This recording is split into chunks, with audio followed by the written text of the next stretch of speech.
Bien, y esta charlita trata de comprender el pasado para prepararnos para el futuro.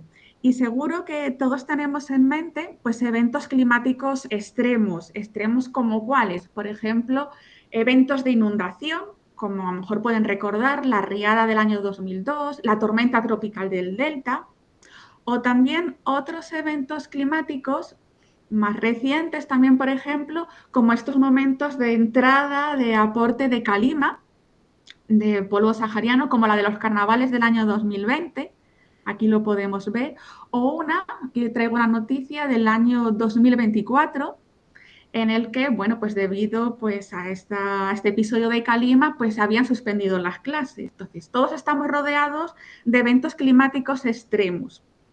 Y ante estos eventos climáticos extremos, pues nosotros como sociedad pues nos preguntábamos si estos eventos climáticos tenían alguna relación con el cambio climático o bien habían ocurrido tiempo atrás con la misma intensidad o con la misma duración. Entonces, o realmente hay algo de impacto humano.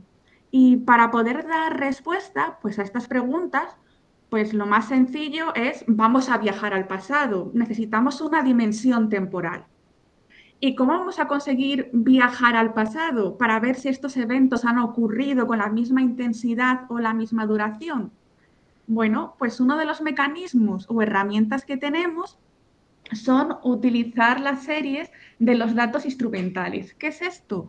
Estos son los datos que la EMET, la agencia estatal, pues nos los proporciona. Aquí en Tenerife, por ejemplo, tenemos el Observatorio de Izaña, que está funcionando desde el año 1920. ¿Y qué es lo que mide? Pues varios parámetros. Por ejemplo, mide la concentración de CO2, como ven en la imagen, desde el año, por ejemplo, 1984 hasta la actualidad, el año 2025. Y ahí ya podemos ver una imagen al pasado, desde el 84. Entonces podemos ver, bueno, pues parece ser que la concentración de CO2 del 84 ha aumentado hasta la actualidad. ¿Qué más parámetros de interés nos permiten ver? Por ejemplo, la temperatura. Nuevamente, en esta estación podemos ver datos desde el año 1915, es decir, casi cuando empezó en funcionamiento. Y tenemos esta gráfica donde vamos viendo los datos de temperatura del año 1915 hasta el año 2025. Es decir, que con los datos de las series meteorológicas que nos ofrecen los observatorios de la EMET, por ejemplo, podemos ir hasta los últimos 100 años. 100 años hemos viajado al pasado. Y si recuerdan, en esa imagen de la portada, una de las imágenes era ese código de barras de colores. Ese código de barras es una manera de difundir, de interpretar, de mostrar esos cambios de temperatura en los últimos 100 años. Podemos ver, nosotros estamos aquí, esta es del aeropuerto de Tenerife Norte y esta de aquí abajo de la zona media anual de Santa Cruz de Tenerife. Bueno, pues podemos ver cómo desde el año 46 o desde el año 1925 hasta atrás hemos viajado, las temperaturas han ido aumentando. Pero ahora bien, solo hemos viajado 100 años atrás. ¿Podemos ampliar este margen?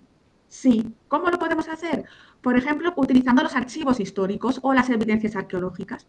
Aquí en esta diapositiva muestro un documento del Archivo Municipal de Santa Cruz de Tenerife y es de Puerto de la Cruz. Y en él nos muestra pues, el efecto de una tormenta tropical muy importante que hubo en el año 1826. O sea que hemos viajado otros 100 años más atrás en el tiempo para ver que también había tormentas tropicales como la del Delta o la riada del 2002. Y aquí, bueno, nos vas mostrando cuáles son los efectos, esas zonas que se inundaron, que sobrepasaron los límites conocidos. Pero es muy poco, ¿no? 200 años solamente hemos viajado atrás en el tiempo. ¿Podemos viajar mucho más atrás para ver si esos eventos climáticos extremos han tenido lugar con la misma intensidad o duración? Bueno, pues sí, sí. ¿Y esto cómo lo vamos a lograr? Esto lo logramos con lo que se llaman los registros o los archivos paleoclimáticos. ¿Y cuáles pueden ser? Los contenidos fósiles, pueden ser los sondeos marinos, pueden ser como en la imagen los sondeos de hielo, los anillos de los árboles o incluso estalactitas o estalagmitas que las tenemos en algunas cuevas. Pero unos que son más cercanos a nosotros aquí en Canarias pueden ser los sondeos lacustres, es decir, los registros de los lagos. Y como estamos en el marco de la Macaronite, bueno, pues englobado dentro de la Macaronesia, aquí tenemos las Islas Azores y en Azores sí que hay lagos con su lámina de agua y ahí extraen sondeos lacustres. Aquí en Canarias, donde estamos nosotros, no tenemos lagos conservados con esa lámina de agua. ¿Y qué es lo que hacemos? Obtener secuencias paleolacustres, que significa antiguos lagos. Y ahora la pregunta es, vale, y con todo este tipo de archivo, ¿cuánto más atrás puedo ir para reconstruir el clima o el ambiente del pasado? Pues podemos ir tan atrás como, por ejemplo, reconstruir el Holoceno, que es un periodo geológico que cubre los últimos aproximadamente 12.000 años. Esta es una gráfica del tiempo, esos últimos 12.000 años, aquí estaríamos nosotros, cerca del cero, y de la temperatura. Y podemos ver que durante todo este tiempo ha habido fluctuaciones, es decir, cambios de temperatura, momentos de temperatura muy altas, que están en rojo, por ejemplo, durante la Edad Media o el periodo romano, y momentos en el que la temperatura era más fresca, cuando, por ejemplo, durante la pequeña de hielo. Pero estos son solamente 12.000 años. ¿Y por qué digo 12.000 años? Porque con los archivos paleoclimáticos que hemos visto atrás, podemos ir mucho, mucho más atrás en el tiempo. ¿Cuánto? Por ejemplo, últimos 100.000 años. En esta gráfica, que aquí tenemos, por ejemplo, la temperatura, y aquí tenemos el tiempo, aquí estaríamos nosotros cerca del cero. Este es el Holoceno que he mostrado antes, donde tenemos el comienzo de la agricultura, el desarrollo de las grandes civilizaciones como Asia, Europa, África, América. Y ahora vamos más atrás, 100.000 años atrás podemos reconstruir. ¿Y qué se reconstruye? Pues por ejemplo, los sondeos de hielo. Aquí vemos unas líneas que suben muy bruscamente y descienden muy suavemente. Esos son ciclos de aumento de temperatura y disminución de temperatura, lo que conocéis como ciclos glaciares, periodos fríos, y ciclos interglaciares. Y además podemos ir mucho más atrás en el tiempo, pues podemos incluso llegar a reconstruir el clima del pasado de hace 400 millones de años. En esta gráfica llegamos atrás de 400 millones de años y vemos variaciones. Estas líneas van cambiando y nos van midiendo la concentración de CO2. En concreto, estos valores tan altos que teníamos hace 400 millones de años, fijaros cómo estaba constituida la Tierra, hace referencia a esos momentos de gran actividad volcánica.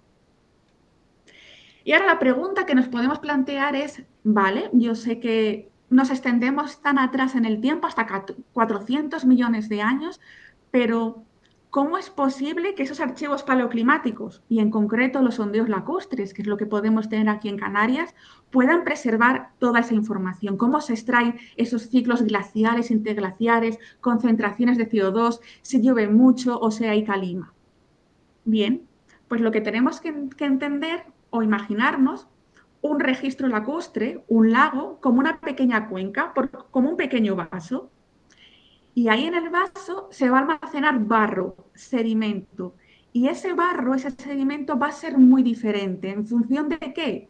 Pues nos imaginamos, si llueve mucho y tenemos una tormenta tropical, va a haber mucha agua que va a erosionar las laderas y me va a arrastrar un sedimento. Y ese sedimento va a ser completamente distinto si estamos ante un periodo muy cálido, esta lámina de agua se evapora, pues el sedimento es diferente.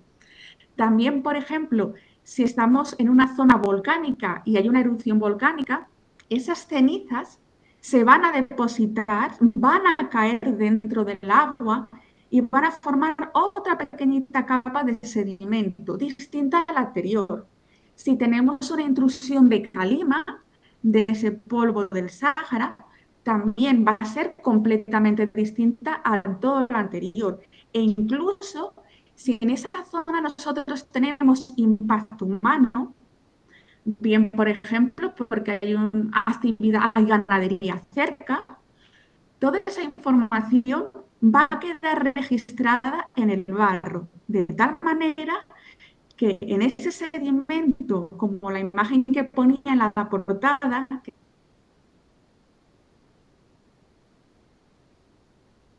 es esta que tenemos aquí, si nosotros estudiamos lámina a lámina, centímetro a centímetro, vamos a poder reconstruir todas esas condiciones climáticas o de impacto humano del pasado. El símil es esa hamburguesa que yo ponía en la portada. Una hamburguesa sería como nuestro registro de sedimento y cada lámina, cada hoja, cada producto, la hoja de lechuga, la carne, el queso, el tomate, la cebolla, las salsas, el pan, cada uno de esos sería un evento distinto. Un evento más árido, con mucho calor, más húmedo, llovió mucho, un evento de impacto humano, entrada de calima, erupciones volcánicas. Ese sedimento. Pues tenemos distintas maquinarias. Por ejemplo, si nosotros tenemos una lámina de agua, como esos lagos que están en la zona de las Azores, pues utilizamos unos sistemas de perforación como los que ven en la imagen. No es más que unos flotadores, que son estos neumáticos negros. Tenemos una plancha metálica y en esta plancha metálica tenemos un trípode en el que van colocados unos martillos percusores, es decir, el peso, y unas manivelas. Entonces, ven aquí en la imagen el croquis, nosotros lo que hacemos es poner en el medio unas varillas que salvan la lámina de agua hasta que el pistón o el tubo, es como un tubo de la tubería, como esto que vemos aquí, es un tubo vacío. Ese tubo llega al fondo del sedimento y se introduce dentro. Y el sedimento que está abajo va rellenando ese tubo volcánico. ¿Cómo se rellena? Porque yo tengo estos martillos, a ver que se ve en la imagen, estos martillos que pesan 50 kilos, que se levantan y se baja, se levanta y se baja. Y va perforando. Y luego con las manivelas yo recupero ese tubo con el sedimento.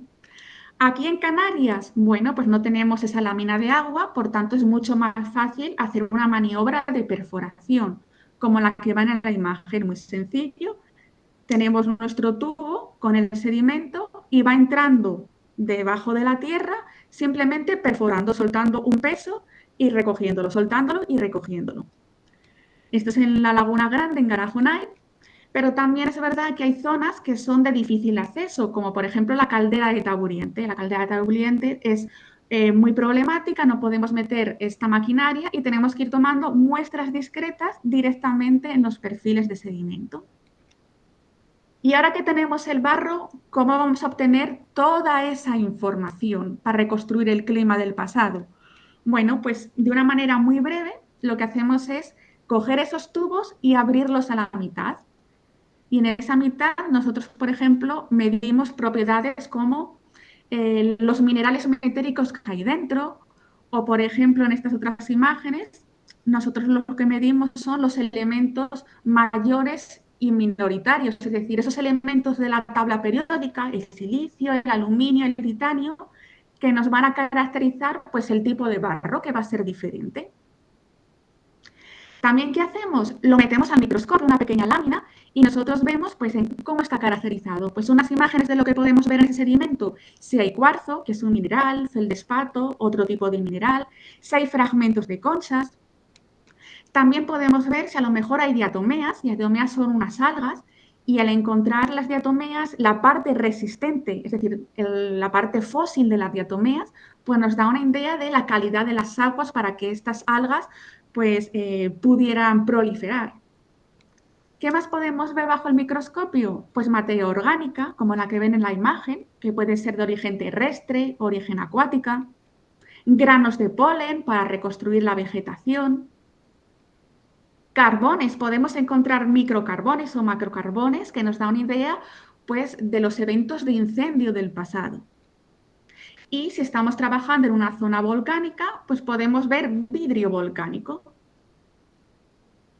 ¿Y luego qué hacemos? Bueno, pues después que ya hemos visto todo esto, cogemos el sondeo, ese barro, y lo que vamos a ir haciendo es tomar pequeñas muestras, que serían estos cuadraditos. Pues tomamos muestras cada centímetro, cada 5 centímetros, para mandarlas a hacer análisis. ¿Qué analizamos? Algo muy importante que tienen aquí son análisis geocronológicos. Eso es, a lo mejor les suena el carbono 14.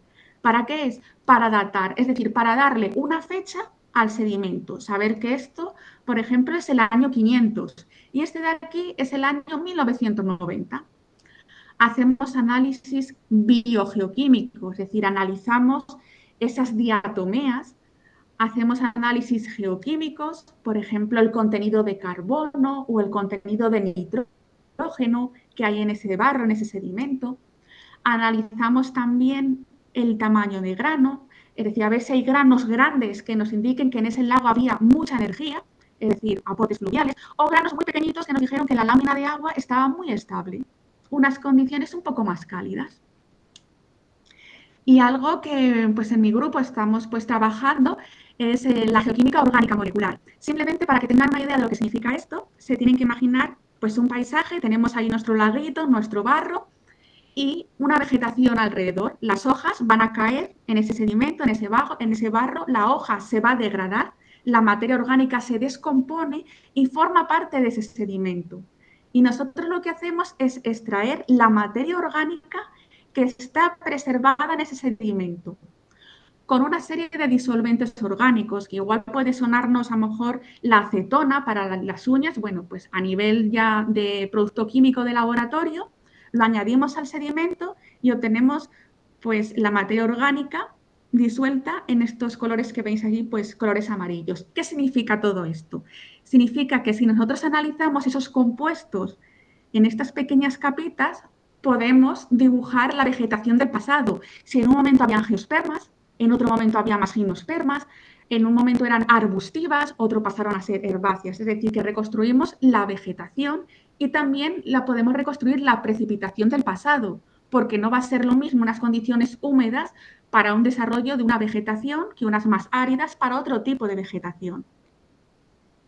Y también con esa misma técnica analizamos las cacas, es decir, los excrementos que también han podido quedar preservados dentro de ese barro. Ese excremento que puede ser de origen humano o puede ser por actividad de ganadería y podemos descifrar si es de vacas, de ovejas o de cerdo e incluso identificar si ha habido pues, incendios. Y para ir así más o menos terminando, algún ejemplo práctico de un sondeo marino que tenemos aquí muy cerquita a la zona de Canarias.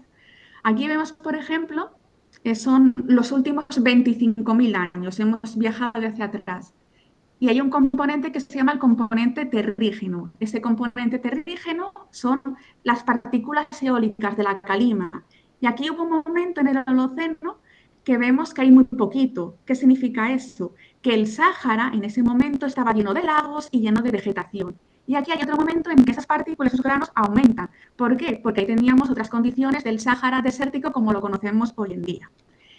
Y toda esta información que hemos visto que nos proporcionan los archivos paleoclimáticos, reconstruimos la vegetación, el clima, la precipitación, esos datos luego son transferidos a algo que se llama modelos climáticos del futuro, que son modelos matemáticos, mediante los cuales, además de utilizar los datos de las series meteorológicas de la EMET de los últimos 100 años, si le añadimos toda esta información de los últimos 100.000 años o 400 millones de años, o mejor dicho, 2 millones de años para hablar del cuaternario, esa información nos puede mejorar todos estos modelos.